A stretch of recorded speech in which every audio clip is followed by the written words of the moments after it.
Grammar welcomes political analyst KS Prasad. నమస్తే sir. నమస్తే. ఈరోజు ప్రముఖమైన వార్తలు చూసుకుంటే ఒకటి నిన్న ఢిల్లీలో సునీత గారు పెట్టినటువంటి ప్రెస్ మీట్కి సంబంధించి కావచ్చు, అలాగే వైఎస్ఆర్సీపీ ప్రస్తుత రాజ్యసభ ఎంపీగా ఉన్నటువంటి విజయసాయి రెడ్డి గారికి నెల్లూరు నుంచి ఎంపీ టికెట్ అనౌన్స్ చేయడం కావచ్చు. సో ఈ అంశాలకు సంబంధించి వన్ బై వన్ మాట్లాడే ప్రయత్నం చేద్దాం సార్.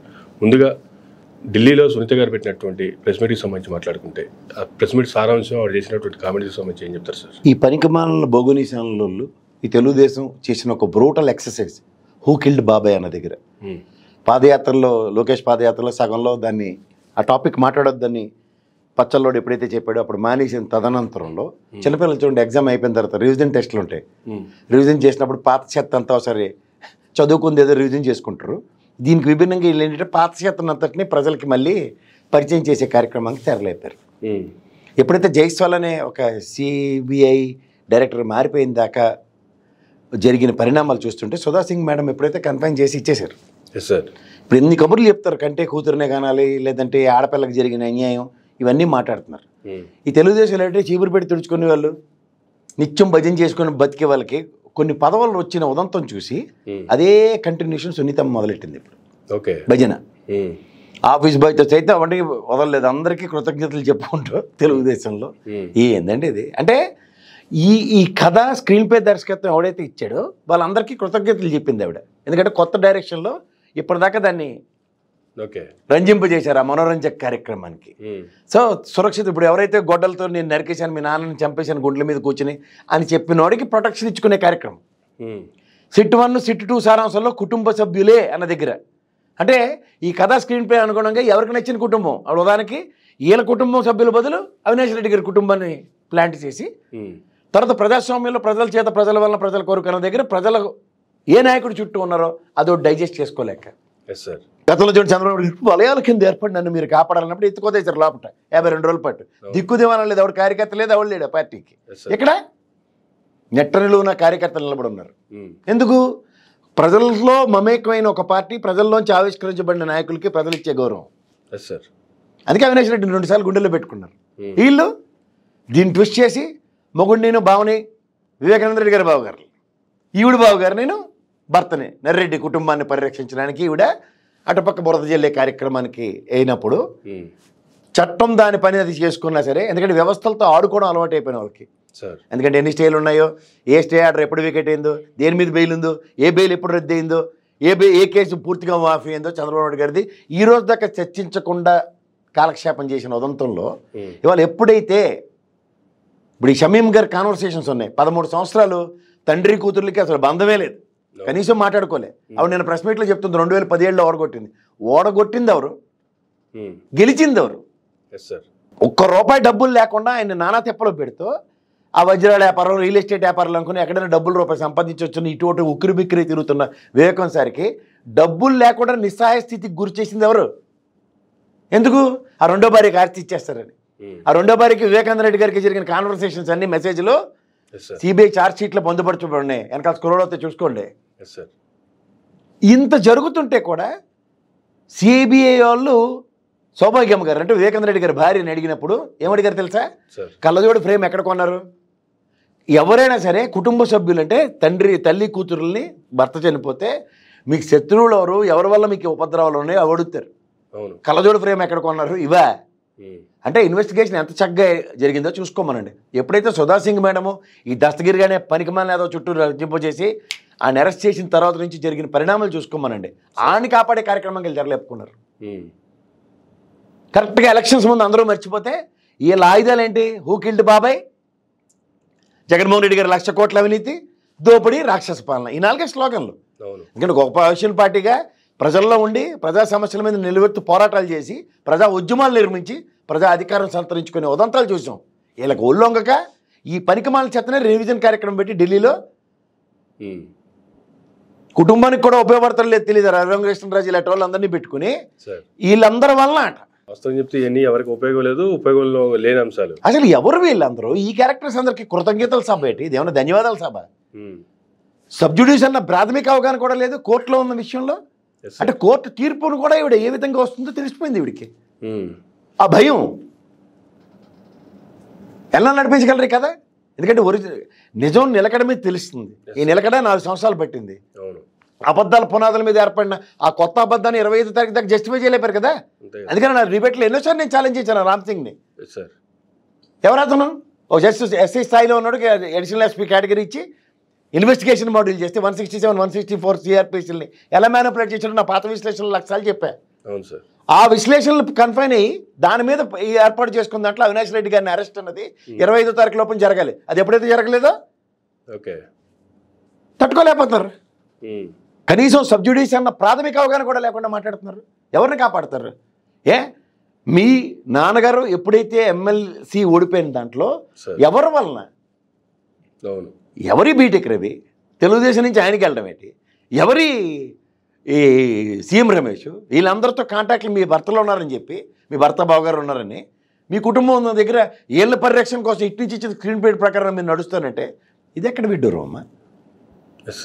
కళ్ళ ముందు చంపినోడిని ఎవరు చంపాడో ఎత్తుక్కున్నాడు, కళ్ళ ముందు దొరికితే వాడిని పరిరక్షించే కార్యక్రమం మీరు తెరలేపుకుని వాళ్ళందరికీ మీ కుటుంబానికి రాజకీయ ప్రస్థానాలు క్రియేట్ చేసుకుంటూ ఎప్పుడో చెప్పారు రామారావు గారు, నా కుటుంబం అవతల పక్క గీత గీసి అవతల కుటుంబంలో ఎవడో దమ్మిడికి పనికిరాడు రాజకీయాలకి అని చెప్పి ఆయన దూరం పెడితే ఆలేళ్ళని ఎత్తికేసుకుని తిరుగుతున్నారు. అలాగే మీరు కూడా ఆడపిల్ల ఉండి ఇంట్లో రాజశేఖర రెడ్డి గారు పరువు కాపాడే ఉదంతంలో బట్టబయలు చేసి కుటుంబం రోడ్డు మీదకి వెళ్తారేటమ్మా నాకు అర్థం కాదు. ఇద్దరు ఆడపిల్లలు.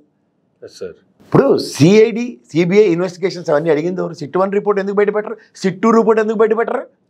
మీకు సిబిఐ కావాలి, మీకు సిబిఐ కూడా తెలంగాణకు మార్చారు. జరుగుతున్నాయి కదా ఇవన్నీ. అంటే మీ ప్రకారం చేసిందే కరెక్ట్. వ్యవస్థను మీరు ప్రభావితం చేసినంతకాలం చేశారు కదా. ప్రభావితం కాని వ్యవస్థను నిర్మించిన భారతావని రాజ్యాంగానికి బొద్దులే గౌరవ చట్టాలకి అనుసంధానించుకుని ప్రజా తీర్పుల కోసం ఎదురు చూస్తున్న మిగిలిన వాళ్ళకి మీరేమని తీర్పులు ఇస్తున్నారు? అంటే మీ డిజైన్ ప్రకారం జరగలేదని చెప్పి మీరు ఏదైనా ఆపాదించుకుని మాట్లాడతారా? ఇది ఎక్కడ విడ్డూరం అసలు? ఇదేంటి రెన్యువలా? మీకు రాజకీయ నేపథ్యాలు లేకపోతే జగన్మోహన్ రెడ్డి గారికి ఓటు వేద్దని ఏ ప్రాతిపదికన చెప్తున్నారు? నిన్న కాక మొన్న ఒక సినిమా దృశ్యరూపం తీసుకొచ్చి ఆ సినిమాలో అసలు సబు సందర్భాలు లేకుండా ప్రపంచం అందరికీ తెలిసి జగన్మోహన్ రెడ్డి హైదరాబాద్లో ఉన్నారు ఆ రోజుని. మీరు ఏ ప్రాతిపదిక మీద జగన్మోహన్ రెడ్డి చంపిన దానికి ఎలా కట్టుకథలు వెళ్ళారో ఈ మొత్తం కథ కూడా అలాగే కట్టుకథలు అల్లుకుని కాలక్షేపం చేస్తున్నారు. వాస్తవానికి దగ్గరగా ఒక ఇన్వెస్టిగేషన్ అథారిటీ చేస్తున్న దానికి సుధా సింగ్ మేడం చేసిన దాన్ని కన్ఫైన్ అవ్వకుండా ఈ రామ్ సింగ్ తీసిన దాన్ని మీరు నేపథ్యానికి ముందు ముడిపెట్టి ఈ రెండింటి మధ్యలో ఉన్న నిజాన్ని మీరు దాద్దామని ప్రయత్నిస్తున్నారు. ఇది ఎందుకు గమనించట్లేదమ్మా? ఆయన రెండో భార్యకి ఆస్తి రాసిస్తారని చెప్పి కంటిన్యూస్గా వివక్షకి చిత్రవదలకి గురి చేసిన వివేకానంద రెడ్డి గారు ఒక రూపాయి డబ్బులు లేక అల్లాడిపోయిన ఉదంతాలు ఒక కన్న కూతురుగా ఆయనకి పెట్టిన మానసిక శోభ మీకు తెలియట్లేదమ్మా? కేవలం ఇదంతా పదవి అధికారం డబ్బు కోసమే అంటారు అంతే. ఇప్పుడు అదే డబ్బులు రియల్ ఎస్టేట్ వ్యాపారం రాధాకృష్ణ అన్న వ్యక్తి బెంగళూరులో సిబిఐకి ఇచ్చిన వాంగ్మూలం ఏముంది? నా దగ్గర ఆ దొంగ డాక్యుమెంట్ మీద డబ్బులు అడ్వాన్స్ తీసుకుంది వివేకానంద రెడ్డి గారు, డీడీల రూపంలో ఏ విధంగా ఇచ్చారని ఇదే గౌరవ సిబిఐకి చెప్పారు కదా. అంటే వీళ్ళు డిజైన్ చేసిన డెరైవ్ అయిన ఏ కాన్సెప్ట్ కూడా ప్రూవ్ కానప్పుడు ఈ అబద్ధాల పునాదులు కదులుతున్నప్పుడు వాళ్ళకి వచ్చే బాధ చూడండి. దగ్గరలో నర్రెడ్డి కుటుంబం చేసిన అఘాయిత్యం బట్టబయలు కాబోతుంది. అందుకే వీళ్ళు రాజకీయ పునరావాస కార్యక్రమాలు అది చూడండి. దస్తగిరి గారు జడశ్రవణ్ గారు పార్టీలు జాయిన్ అయ్యాడు ఆయన. వీళ్ళన్నీ రాజకీయ నేపథ్యాలు. ఎవడండి వాడు? ఇలాంటి వాళ్ళక సముచిత స్థానాల కోసం మీరు అర్రులు చేస్తారా? మీ అమాయకత్వాన్ని వాళ్ళు ఎలా ఎన్కాష్ చేసుకుంటారో ఒకసారి గమనించుకోండి అమ్మా. ఒక ప్రొవకేషన్కి అలవాటు పడ్డారు. జాతీయ పార్టీలు ఏవైనా సరే మిమ్మల్ని ఎలా వాడుకుంటున్నాయో చూసుకోండి. ఒకరితో ఒకరు అనుసంధానించి ఒకరి పరిరక్షణ కోసం ఒకరు ఏదో చూడండి. కాంగ్రెస్ చర్మిలమ్మను ప్రయోగిస్తుంది, వీళ్ళు తెలుగుదేశంతో అనుసంధానించుకుని ఈవిని ప్రయోగిస్తారు సునీతమ్మని. ఏమవుతుందండి? ఉన్నప్పటి నుంచి వాళ్ళ కళ్ళ ముందు పెరిగిన రాజశేఖర రెడ్డి గారి కుటుంబ సభ్యులకి ఎవరికి తెలియదు వాళ్ళ గురించి ఏంటో. అంతే సార్. రాజశేఖర రెడ్డి సిస్టర్స్ ఏ విధంగా చెప్తున్నారు సమాధానం తెలియట్లేదా? అంత దాకా ఎందుకండి? భాస్కర్ రెడ్డి గారు జైల్లో ఆయనకి బెయిల్ గ్రాంట్ అయింది. చంద్రబాబు నాయుడు గారు బెయిల్ చూడండి. నాకు అంబులెన్స్ లేకపోతే అవద్దు, ఆరోగ్యం లేకపోతే ఇది లేదు, నానా తెప్పలు పడి ఆరోగ్య కారణాలతో బెయిల్ చేసి కనీసం వ్యాన్ కూడా లేదు. ఆ బెయిల్ రద్దు కాకుండా మళ్ళీ సరెండర్ కాకుండా ఎలా ఉన్న దగ్గర భాస్కర్ రెడ్డి గారిని చూడండి. నేను కోర్టుల పరంగా వీళ్ళు చేస్తున్న పోరాటం. ఆయన బెయిల్ గ్రాంట్ చేసిన రోజుల తర్వాత వెళ్ళి కోర్టులో సరెండర్ అయిపోయాడు. ఆయన వయసు మీద జడ్జి గారు ఆశ్చర్యపోయారు, ఇదేంటి నేను సరెండర్ అవుతున్నాడని. మరి అంత ఇన్ఫ్లుయెన్స్ చేసేసే సిచ్యువేషన్ ఉంటే గ్యారంటీగా హెల్త్ హజార్డస్లు ఆ వయసుకి ఎన్ని ఎక్స్క్యూజెస్ తీసుకోవచ్చు ఒకసారి బయటకు వచ్చిన తర్వాత. అంతే సార్. అంతే కదా మరి. అంటే నిజం అన్నది ప్రూవ్ అయ్యేదాకా వాళ్ళ కమిట్మెంట్ కనబట్టలేదా? ఇలా ఆక్రందన ఎంతసేపు అంటే అవినాష్ రెడ్డి గారిని అరెస్ట్ చేయలేదని ఎందుకు చేయాలా? నేను మీరు కాదు కదా. అవును. మన ఎన్ఐఏ ఇన్వెస్టిగేషను బెయిల్ రిజర్వ్ చేసి ఉంది గౌరవ హైకోర్టు ఎవరికి, ఆ కోడికత్తి సీన్కి. దానికి జగన్మోహన్ రెడ్డి గారు వచ్చి వాంగ్మూలాలను వాదించే అంత లాయర్లను నేను చూశాను మాతో డిబేట్లలో. ఇది ఎక్కడ విడ్డోరో నాకు అర్థం కావట్లే.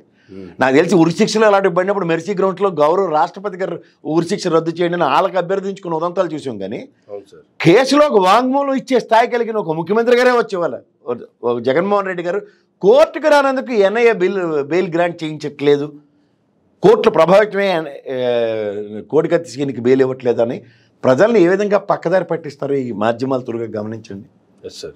అంటే ఈ అబద్ధాలని ప్రజల్లోకి ఎంత చక్కగా తీసుకెళ్ళిపోతే అబద్ధాలను నమ్మేసి ప్రజలు వాళ్ళకి నచ్చినట్టుగా కన్వీనియంట్గా ఒక ఎలక్షన్కి ఒక ఇన్స్ట్రుమెంట్ కింద అవుతుందని చెప్పి ప్రచార మాధ్యమం కింద చేస్తూ నేను సునీతమ్మ గారి కంక్లూజన్ రిమార్క్స్లో కృతజ్ఞతలు ఆఫీస్ బాయ్ దగ్గర నుంచి తెలుగుదేశంలో పనిచేసిన ప్రతి కూలుడికి థ్యాంక్స్ చెప్పుకుంటూ ఇక్కడ మిగిలిన దానికి ఏంటంటే ఓటు కూడా ఏది జగన్మోహన్ రెడ్డి గారు కానీ క్యాంపెయినింగ్ చేస్తుంటే ప్రెస్ మీట్ పెట్టి ఏం చెప్పాలో నాకు అర్థం కావట్లే. ఒక పక్క చూస్తే చంద్రబాబు నాయుడు గారి పరిస్థితి ఏందనేది ఆయనకే అర్థం కాక గిలగిలా కొట్టుకునే పరిస్థితి. ఇంకో పక్క వీళ్ళు చంద్రబాబు నాయుడు గారు నమ్ముకునో లేదంటే చంద్రబాబు నాయుడు గారు ఈ ఫ్యామిలీలో ఈ ఇద్దరు ఆడపిల్లలను అడ్డం పెట్టుకుని చేస్తున్నటువంటి రాజకీయం ఫలిస్తుందంటారా, లేకపోతే ఆయనకి ఏమైనా ఊరటిచ్చే అంశం అంటారు? అసలు ఎలా ఉంటుంది? నీకు ప్రజాస్వామ్యంలో ఇందాక చెప్తుంది అదే, ప్రజల తరఫున పోరాడి ప్రజల కోసం అన్న దగ్గర ఉన్నప్పుడు ప్రజలు మా కోసం అని కన్సిడరేషన్స్ ఇస్తారు. వీళ్ళు వేరే వాళ్ళ కుటుంబాలను చీల్చి ఆ కుటుంబం త్రూగా ఈయన మీద దాడి చేద్దాం అన్నప్పుడు అది ప్రజలకి అప్పుడు గమనించరా? అంతే కదా. పోనీ అదేమన్నా నిజమా, వాస్తవానికి దగ్గరగా ఉందా?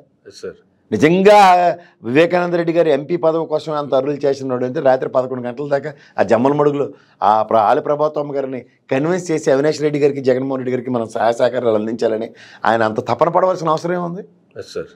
అవన్నీ కొట్టొచ్చినట్టు కళ్ళ ముందు కనబడి కూడా వాంగ్మూలాల త్రూగా సిబిఐ రికార్డుల్లో ఉన్న దగ్గర కూడా దాన్ని కూడా పక్కదారి పట్టిద్దాం అంటే నిజాలను ఎప్పటికీ బయటికి తేరా? ఆనాడు అధికారంలో ఉండే ఈ అంశాన్ని ఏమాత్రం ఉపయోగించుకోలేకపోయారు, లేదా వాళ్ళకి పనికిరాని అంశంగా అదే చెప్తున్నాను. ఇప్పుడు 3 నెలల నిడివిలో ఆ రోజు ఉన్న ప్రభుత్వం, ఆ రోజున్న సిట్ 1 ఆఫీసర్ ఏబి వెంకటేశ్వర గారు వీళ్ళందరూ ఏం చేశారు? అవును సార్. వాస్తవాన్ని బయట పెట్టకుండా ఏం చేస్తున్నారు వాళ్ళు? పైపొచ్చి సబ్జుడీస్ తలుపు ఎరగొట్టి వాడు వాంగ్మూలం ఉంది చూసుకోండి. అవును. తలుపు ఎరగొట్టి వెళ్ళి లోపలికి వెళ్ళి గుండెల మీద చంపే ఉంది, మందులో మాట్లాడిన మాటలు కూడా పరిగణలోకి తీసుకోకుండా నేను విత్ ఎవిడెన్సెస్ ప్రూవ్ చేశాను ఆ తలుపు ఎరగొట్టింది, రిపేర్ చేయించింది. ఇంక 2 రోజుల్లో ఆడు కూడా బయటపడుతుంది. ఎక్కడే పోతారు అప్పుడు? కట్టునేసేసి తలుపు రిపేర్ చేసి వెళ్ళిపోయినంత మాత్రాన 3వ కంటికి తెలియదు అనుకుంటే 117 119 ఫోటోలు తీశారు. అవును సార్. దాంట్లో కొట్టొచ్చినట్టు కనబడుతున్నాయి, అవన్నీ రికార్డ్ అయ్యి ఉన్నాయి. అవును. ఎవరిని మ్యానిపులేట్ చేస్తారు మీరు? ఇది చాలా బాధాకరమైన విషయం అండి. ఒక వ్యక్తి కుటుంబంలో తండ్రి లాంటి స్థాయి కలిగిన వ్యక్తి చనిపోవడం కుటుంబానికి నిజంగా బాధాకరం. ఆ అమ్మాయి నిజంగా సక్రమమైన మార్గంలో గౌరవ వ్యవస్థల త్రూగా జరుగుతుంది, దాన్ని పరిగణలోకి తీసుకుని ఒక కుటుంబం మనిషిగా నిలబడి పోరాటం చేస్తే ఎవ్వరూ కాదనరు. కానీ ఎవడో చెప్పిన మాటలు నమ్ముకొని ఆళ్ళను పట్టుకుని కుక్కదోర కట్టుకుని గోదావరి ఇదినట్టు ఏంది ఇది సార్? ఎవరు గమనించట్లేదు అనుకుంటున్నారు ఈ కేసు ఎలా నడుస్తుందో, ఎలా ఎటు లీడ్ అవుతుందో, ఎట్నుంచి ఎటు పరివర్తన చెందుతుందో, ఎవరికి అనుగుణంగా మలచబడుతుందో, ఎవరికి ఒక ఎలక్షన్ ఇన్స్ట్రుమెంట్ అవుతుందో. లేదంటే మీకు ప్రెస్ మీట్ ఏంటమ్మా ఆలోచన ఇవాళ? డిజైన్డ్ ప్రోగ్రాంలో మీరెందుకు మా క్లస్టర్స్లో చిక్కుంటున్నారు? అవసరం ఉన్నప్పుడు మాత్రమే ఢిల్లీకి వెళ్ళి ప్రెస్ మీట్ పెడుతున్నారు. పైగా మిగతా టైంలో ఎక్కడ మాట్లాడటం కానీ దాని గురించి పట్టించుకోవడం కానీ పేక మీదకి వస్తుంది. ఇది ఏప్రిల్కి వెళ్ళి పోస్ట్ పోన్ అయ్యేది కేసు. ఏమవుతుంది? ఏప్రిల్ అంటే ఎలక్షన్ అయిన తర్వాతే కదా. ఎలక్షన్ ఇంపాక్ట్ క్రియేట్ చేయాలనే కదా వాళ్ళ తాపత్రయం. ఆ భోగోని ఛానల్ తెలుగుదేశం ఉంది, ఆ ట్రాప్లో ఆవిడ పడి ఉన్నారు. అందుకే ఇబ్బంది పడుతుంది సునీతమ్మ. మీరు అది గమనించండి, ఇది ప్రజలకు తెలియాలి. తెలుగుదేశం ట్రాప్లోనూ తెలుగుదేశం అధికారం కోసం వాళ్ళు ఏ గడ్డైనా కరవడానికి సిద్ధపడిపోతున్నారు అనే విషయంలో సునీతమ్మ గారు ఒక పావు కింద కదపబడుతున్నారు. ప్రకారం మాట్లాడుతున్నది కూడా ఆవిడ మాటలు చూస్తే అర్థం. ఆబ్వియస్గా అయితే వీళ్ళందరికీ కృతజ్ఞతల సభ ఏంటండి నాకు తెలిసి ఢిల్లీలోను. అదే ఛానల్ వాళ్ళు ఎప్పుడైతే అవినాష్ రెడ్డి గారు బెయిల్ రద్దు కాదు అన్న విషయం దగ్గర నుంచి, ఆ జైస్వాల్ ట్రాన్స్ఫర్ అయిన దగ్గర నుంచి ఈ కేసు ఎలా వదిలిస్తారు చూడండి. చంద్రబాబు గారు అరెస్ట్ అయిన వెంటనే సునీతమ్మ గారి కేసు అసలు ఒక్కరోజు కూడా పాయింట్ డిస్కషనే లేదు. అయితే తెల్లారు లేస్తే హూ కిల్డ్ బాబాయ్ అని డిబేట్లు ఉండేవి. ఎందుకు వదిలేశారు? అది అడిగమ్మా వాళ్ళని. నువ్వు వాళ్ళు నమ్ముకున్నందుకు నేను నెట్టేటి ముంచారు, అది గమనించుకో. అయితే ఈ అడ్వకేట్లకి వాళ్ళకి సుప్రీంకోర్టులో ఇన్ని కోట్లు వాళ్ళు ఎందుకు ఖర్చు పెట్టారు, అది కనుక్కోమా. ఫైనల్గా అసలు ఏం చెప్తారు సార్ ఈ కేసుకి సంబంధించి? ఇదే లేదండి, కోర్టు గౌరవ న్యాయస్థానం పరిధిలో ఉంది, సబ్జుడిస్ సుప్రీంకోర్టులోను. మన వరకు దాని మీద మాట్లాడే అంత స్థాయి హక్కు కూడా లేదు. అనవసరంగా వీళ్ళు ఇలా భావావేశాలకు గురవుతున్న దగ్గర తంగిబోలు ప్రకటించుకోవడానికి, కృతజ్ఞతలు చెప్పుకోవడానికి సభలు ఇవి ఎలక్షన్స్కి లీడ్ అవుతాయి అనుకున్న మిస్ఇంటర్ప్రిటేషన్లో ఉన్న తెలుగుదేశం వాళ్ళకి వాస్తవాలు దగ్గరలో బయటపడతాయి. శాశ్వత ప్రయోజనాలు వేరు, దీర్ఘకాలిక ప్రయోజనాలు వేరు. ఇవి ఏంటంటే తాత్కాలిక ఉపశమనాల కోసం ఎప్పుడైతే తెలుగుదేశం అడ్డులు చేస్తుందో ఖచ్చితంగా కథా స్క్రీన్ ప్లే దర్శకత్వం వహిస్తున్న వాళ్ళు అతి దగ్గరలో బాధ్యత వహించవలసి వస్తుంది.